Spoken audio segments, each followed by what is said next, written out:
track as well. So much as I'd like to be exactly as John suggests, the drivers, any of the drivers in this will be keen to go like coiled springs. Look, so it's still waving the flags there.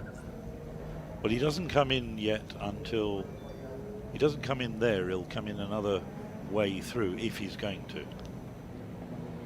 So we will obviously tell you if we'll call the race. We'll call whatever happens on screen stroke on timing screen.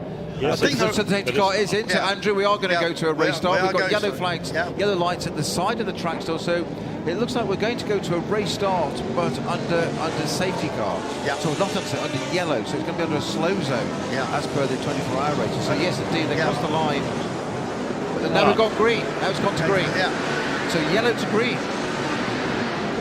So Legends, Endurance Racing Legends is underway. It's the MG leading in through to what I still call the Dunlop Bridge. What it says on it. That's what it says on it, yes. Hashtag Passion Dunlop on it. Fabulous noise. And immediately the... Now the Vitaphone was from McLaren. Oh yeah, that's a really good start. Look at that. Maserati, my apologies. Down the inside, got a lovely run down through the inside there. Very Ollie Bryant in that Marlborough liveried Mustang. And there's Stewart trying to push past it, and Stewart does go past it and moves up to be the leading GT car, I think. Our timing screens are on a different world at the moment, sadly. I think there's two of those DVR9s. No, the leading GT car is the Maserati. Oh yes, it's the Maserati. Yeah, Stewart be second. Yeah. The Vitaphone car. Here comes the Maranello. Yeah. All those Italian horses. The Riley and Scott. The MG at the front has pulled out a nice little gap. The two Bentleys dropping up behind, but the car to watch at the moment is the fourth place Maserati MC12 in that iconic Vitaphone livery. I suspect it's Alex Muller at the Yeah, I think it will be. Oh, he's got no experience. That was his only day. So now look, Stuart Hall in the 005 Aston Martin. Not because it's an Aston, because it's Stuart Hall. What's he ahead of? What did I say we try and do? He's got ahead of the car, the Audi R8 that finished third overall here in the big race in 2002. That is one massive badge of honour. There's a reason he's a BRDC member. So he is lying in about 6th place overall as well. Yes. I was in the middle there, John. I said that it's all, here. So he's... I think if you're right in terms of our timing screens there, if you wipe out... He's 6th. Yeah, 6th overall, so... Yeah. It's pretty impressive. He won't be done yet. He won't be done yet. Mike Newton.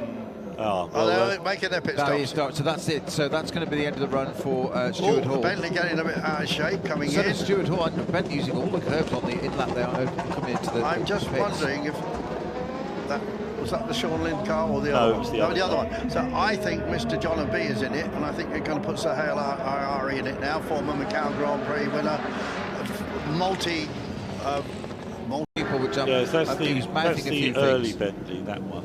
Without the there's Mike Newton. I'm pretty sure it was Mr. John B climbing out of it. Yes. And here's Mike, who's, amazing record as a gentleman driver. Well, he was almost as quick as Tommy Erdos, wasn't he? At times. Somebody told me, and it might even have been you. Yes. I'll let you tell the story. Yeah, well, Mike run a very successful business, but on occasion, he'd come to a new season where he'd been doing an awful lot of work, having a lot of business lunches, and it came quite a bit heavier than he did other years. And when he'd had that really big business pressure, he was a couple of seconds slower than he was the years Andy Wallace told me this, I think, or Tommy Erdos. But when he came, when he was really fit, it made a big difference to him. Well, I remember... And now he's really fit. Yes, now exactly. I remember when he first started racing, even before this, with the Celines in FIA GT. And, from the beginning to the end of the season, there was a marked difference. He was much faster by the end. I mean, I put that down to Tommy as much as anything else. He was a very... Tommy's a great guy, a Brazilian who lives in Britain. Yep. And Scuderia... Prestige. No, yes, Prestige. Which is just down the road from me in Camberley. The old Audi showroom it was empty for years. It was an Audi built beautiful showroom. Sat empty for a while, and they just opened that up just before lockdown. I drove past it only the other day with my daughters, and you've got McLaren P1s and all sorts in there, and it's just like, wow, it's quite incredible. Something is funny going on with our timing screen, I think, still. No, so Christian Gleisel, now, the Cannibal is circulating in 5 minutes, but the Christian Gleisel car, just a new fastest lap, 3:52.349. Think about current times, not that much off. Yeah, but I mean, back in those days, mid 340s. Yeah, I mean, that would have been very quick. Yeah. I'm a very gentleman driver. Exactly. So now actually our timing screens get all mixed up because they're starting to lap some of the people who are in the second wave who are shown at the top of our timing screens, just to make it a little bit complicated. I think by the time we get to the end, it'll all sort itself out. So I hope so. And look at, we didn't understand why. It's just frustrating. I'm a bit wound up, so I'll be careful what I say. But it's frustrating because it's good fun. I did have a great. It's amazing to drive the car. It's amazing to battle with an Audi R8, although it should be 20 seconds left up the road. Had Alex Muller in my sights, which was good. But I only did 2 racing laps. Yeah. Which is really annoying because I was getting into it, having fun. But as always, it's a great privilege to drive the R9 around here. It's a beautiful bit of kit. There's the Audi R8 in question. Yeah. So we don't really know what happened at the start. Was there any obvious problem? No, there was nothing. And it's frustrating because a safety car like around here is the best part of 10 minutes. Yeah. So you lose 10 minutes of your race time. Yeah. And, Tank tape city there. And for us as a pro-am pairing, that 10 minutes when I'm in the car is massive. It's 2 laps that you're pushing and pushing and pushing. And, it's just really frustrating because, you don't really get going, and then boom, it's done. And the good news is RG's in. He's going to have a good stint. Let's see how it pans out. But it's good for him to get a good stint in the car because we're racing at Spa in about 4 weeks' time. So that's good. So we thought your protege was going pretty well in the Lamborghini. Yeah, no, he's doing brilliantly this weekend. Just to say, this timing screen, they got some mix-up with it. So the person who's leading is actually shown in 10th place. Oh no, actually not. No, so as they lap people, they're now coming towards the top of the timing screen. So the actual leader is Christian Gleisel, who's led it right from the beginning. Sean Lynn is second. Obviously, the Marcus is not after him, and then it's the other Bentley and Sahel Ari's got in that car, and it was just on the fastest lap of the race. Okay. So the timing screen, and then you've got Mike Newton after that, and then it's Eric Maris actually in the Audi that you overtook, and then it's that 550 it was giving you a bit of a hard time, and then to Maserati's. Yeah, no. Obviously, Maserati changed the driver now. The 550 was fun. I've managed to clear the 550 pretty quickly, and then sort of just get my head down to. But Alex is quite quick, isn't he?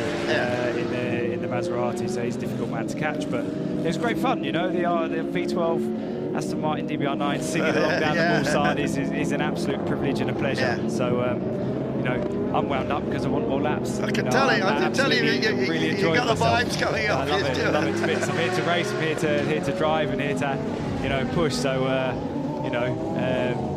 those who know me, I'll wear my heart on the sleeve anyway. So great fun, and as always, like I say, privileged to be here. But some more laps would have been nice. Absolutely. Well, I think we might have a little bit. So basically, Gleisel has just motored off into the distance, really, and he's done his pit stop. It looks to me as if, well, one car hasn't done it. So, but look at the speed of IRE in that Bentley now, 349.265. Interesting to know what he did on the day. Well, that's the fastest lap of the race. Yeah, what did the... Whey! Oh, that's going to be a yellow flag. He hit that wall very, very hard in a very nasty angle. Yes, that's the Labra Porsche, the ex-Labra competition car. Yeah. maybe we'll see that again. Just lost it, I think. About, you see, and still the adrenaline was still flowing a bit. What a great guy! And without just euthanizing for the sake of it, something I would say about Stuart, in a very long time. He is an absolute pro through and through. I suppose we better just focus on what's going on. Absolutely, 3.5 minutes to go. So we've got this. We've got the Riley Scott at the top of the timing screw that isn't correct. It's 8 laps down, so it's actually it's Glazers and the MG that's led throughout the race. Exactly. Throughout the race. And but the Bentley's closing down. I hope they don't, look at this and realise what's happened. Try and give Mr. Brigand the trophy for winning.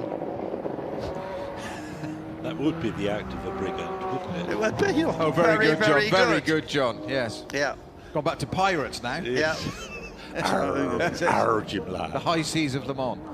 Mike Newton, we haven't said much about. Mike's done a great job. We have to be ahead of that Audi R8 and running in 4th place over there. I'm sure he'll be happy with that. And, Phil Barker, of course, ran that car in period, still running it now. Phil from RML in those days. Indeed he is. Still as spiky as ever. Yeah, still as spiky as ever, as you say. Moustache twitches a bit, doesn't it? That's the signal for photographers to move on. Yes, it is. So one assumes that this is the last lap. Yes, it will be. With 2 minutes 12 to go. So can Mike hang on? Well, keep that Audi at bay. Some more turbo grunt, isn't it, down there in the pit straight? But I mean, obviously the big battle is out the front. Not like anybody more experienced than Mike Newton in that. And now we actually have the actual leader at the top of the timing stream, which is a bit of a relief. Just 2 minutes to go. It doesn't take that long, yes. But well, sometimes computers have a mind of their own. Now, Andrew, interestingly, notice enough, the Lola of Mike Newton there was getting closed in by Maris in the Audi R8 right behind him. Yeah, well, but that wasn't. I was just going to say, he had to test Rouge onto the Mulsanne. The Lola has got. Sorry, the Bentley.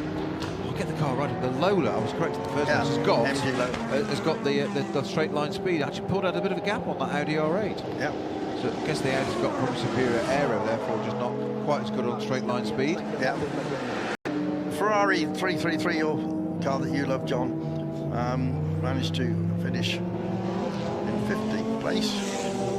And it shows the Keeler next, but I think that's actually a lap behind. And then going through the rest of them. And Mike Newton has now finished in front of the Audi. Good. Excellent. In fact, their lap times were 0.003 apart on the last lap. Just looking at the different classes. There was a class win we didn't for the Quaife McInerney Ferrari 4.